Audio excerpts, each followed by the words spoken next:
चला तर आपण पटकन बघूया 4 टक्स ब्लाऊज 34 साईजला टक्स कशा पद्धतीने घ्यायचे. तर मी शोल्डर घेतला 5 इंच आणि मुंडा घेतला 5.25 इंच. तर आपल्याला गळा टाकायचा आहे 2.25 इंच आणि समोरचा गळा घ्यायचा आहे 6.5 इंचाचा. तुम्ही गळ्यामध्ये कमी जास्त करू शकता. तर गळ्याला लगेच गोल आकार देऊन घ्यायचा आहे.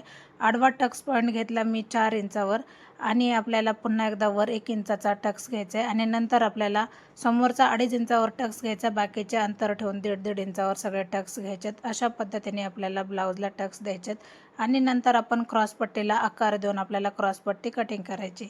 याचा फुल व्हिडिओ मी ब्लाऊज फिनिशिंग ह्या चॅनलला अपलोड केला आहे. ज्यांनी पाहिलं नसेल त्यांनी जाऊन बघा आणि व्हिडिओ आवडला तर नक्की लाईक करा, शेअर करा, सबस्क्राईब करायला विसरू नका.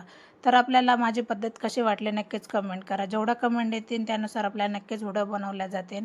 तर 4 टक्स ब्लाऊजची कमी वेळामध्ये सोपी पद्धत तुम्हाला कशी वाटली आणि सगळ्यात महत्त्वाचं म्हणजे आपण तुम्हाला ज्या याच्यावर व्हिडिओ बनवायचे असतील तुमच्या कमेंटनुसार तर तुम्ही पुन्हा एकदा सांगते कमेंट करा. म्हणजे तुमच्या कमेंटचे उत्तर आम्ही नक्कीच देण्याचा प्रयत्न करू. तर आपण अशाच नवीन नवीन व्हिडिओ तुमच्यासाठी मी घेऊन येत राहीन आणि सगळ्यात महत्त्वाचं म्हणजे आपले 2 चॅनल आहेत. एक वंदना लेडीज फॅशन आणि एक ब्लाऊज फिनिशिंग. दोन्ही चॅनल